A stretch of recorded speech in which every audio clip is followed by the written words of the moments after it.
going down? It's DJ Pain One. About to give you a quick rundown on how I produced the record Money for Ludacris featuring Rick Ross off of the Burning Bridges EP. Like many of my beats, this one starts with a sample. The sample is Dell's All About the Paper, and it's really just its vocals. There's no instrumentation involved in the sample. This is what it sounds like.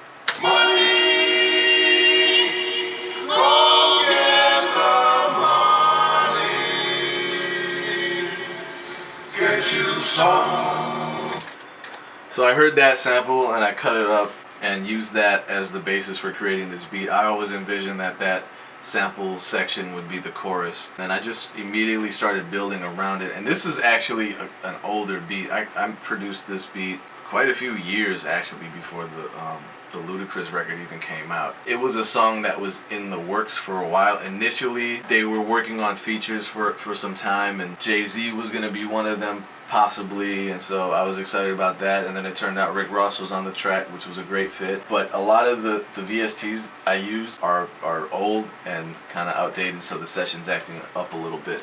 The basis of this track, aside from the sample, I would say is Hypersonic 2, which if you're a producer, you know that's a pretty old virtual instrument.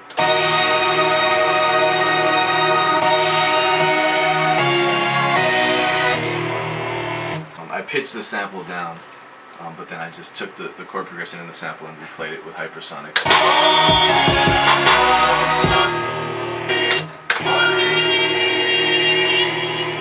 Then I added a little bit of Philharmonic VST on the end of the chord progression here. Some low piano just to thicken out the low end. Oh no, this is an orchestra crash. It's been a long day. So that thickens up the low end. Put a crash cymbal over that. So let's get right into the drums. So this fill sounds kind of crazy because it's not actually quantized. I programmed that all visually. So this was before I was using the automatic snap method, where you can just set the grid to a note value, which I would have just set to 16th note triplets, but instead I did it all manually, so it sounds slightly off, which is kind of a cool sound. I like it. It's not so mechanical.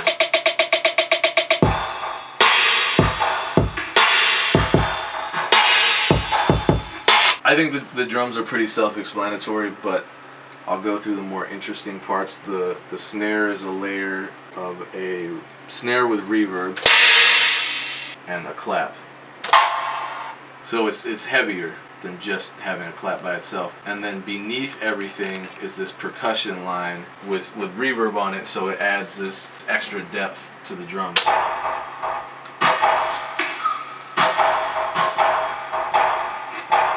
As the beat builds up, I add more crash cymbals and hi-hats.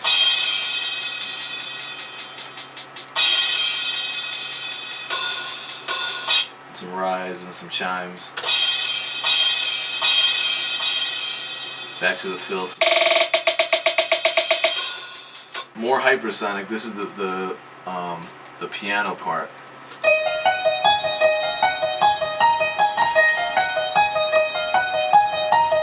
And that's just an instrument in Hypersonic called Basic Reverb Piano, and I layered it with a bunch of bells, digibells, spectral bells, and something called Euro AR piano. And then added a harmony track for the piano here. So layered, it sounds like this. And I didn't quantize any of this, so that's why it has this organic quality to it. This is from some Dr. Dre kit that I downloaded years ago. It's a horrible kit, but this one piece of horn stab that whoever created this monstrosity of a drum kit decided to add in is actually good. So I just took that and added the delay to it. Okay, so the sub bass, I don't know if it's gonna come through on that camera. The sub bass is, if you go way back in all my videos, I talk about a free VST called ERS drums, and that's what I use. A lot of people were kind of criticizing this VST, but I use it in this record. It's just a VST that emulates a drum synth. I played the bass line. I didn't program it, and it was pretty thick. You know, I didn't mix and master the final track, so whoever engineered this session did a great job mixing the low end. And a DJ Pain 1 beat would not be complete without a whole bunch of effects and arpeggios. So this arpeggio here is from the Vanguard VST. What I'm saying will make sense if you have this VST. It's just one oscillator, the wave is digital, and 64th note with delay, as you can hear. Years after they recorded, or after Ludacris recorded this record, they sent me the vocals here. The root of all evil, deceiving, cause even so that I could update the beat a little, because it was a couple years old. And now that they were putting Rick Ross on it, and Rick Ross is kind of, well, he's the rapper, in my opinion, that really changed how rappers viewed production. You know, a lot of his tracks were heavily orchestrated, really complex and very dynamic, so I wanted to add some of that dynamic quality and that musicality to this beat because it was pretty straightforward to begin with. We added some, and I say we because I'm going to talk about Memory's role in this record. These sections, they're almost bridges.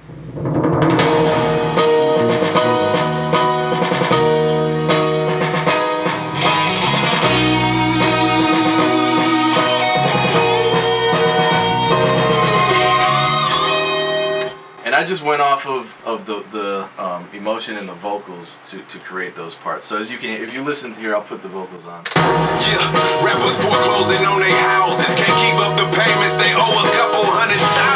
Say they making millions, bills steady piling, diamonds on their neck, their kids' stomachs out here growling.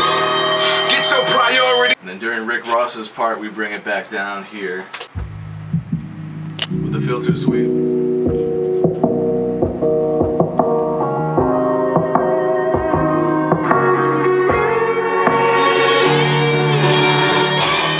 Otherwise, that part would have just sounded like this. Exploit the simple penetration, telling the courtroom that I'm being evasive. She wanna walk into the sun. And all that section really was, it's you can hear it's piano based. I use Nexus piano, dance orchestra, piano concert is what that sound is called. I turned the stereo spread up so it creates a really spacious sound.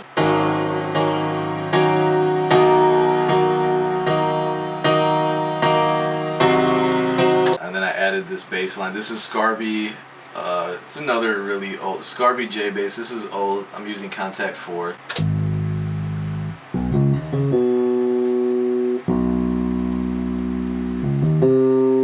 I wanted to switch things up here and not just have the 808 sub bass playing. I wanted to add something a little more organic sounding because Memory added live guitar, so I figured let's make this section a little more live sounding. I think that's what we accomplished. You know, this was just another area where I could kind of just play whatever I wanted. I was given creative freedom to just kind of do a little bit of a solo part. And it's in D sharp as far as I can tell. So I use the D sharp pentatonic scale where I just went.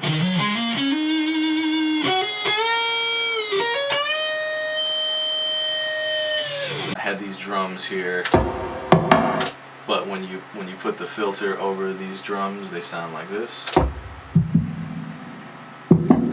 And then that marching drum sounding pattern that you heard earlier, that was also Nexus from the Dance Orchestra expansion pack called Orchestra Drums.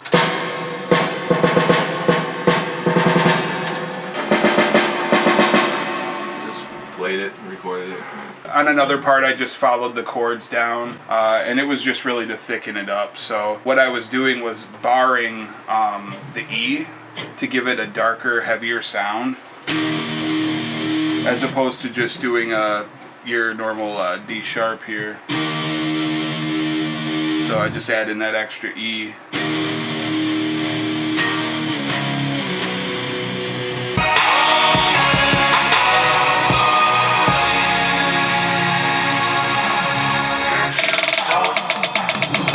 So I had a lot lot of fun producing this record. It's one of the records in my catalog that I feel I really truly produced. You know, I'm not the biggest producer out there, so me not being in the studio with these artists, it's difficult, you know what I mean, because I'm not too hands-on. I send the beat out and then I get the song back, and usually that's the final version. But here in this instance, they sent me the vocals so I could modify the beat, better fit the rhythm of the vocals, the emotion of the vocals, and so forth. And that's what made producing this Money record so much more fun than the average. I think it turned out great. It's a great record. It's off the EP Burning Bridges. You can download it. I don't know if it's still free. It was free for a period of time on Google Play, but you can still get it on iTunes. It was a couple years in the making. It came together. It all started with a very simple sample, and we built it up with VSTs, drums, and my man Memory on the guitar. I wish every session was like this. Honestly, I had a lot of fun doing that. So appreciate you watching. Much success to you. Peace. DJ Payne 1.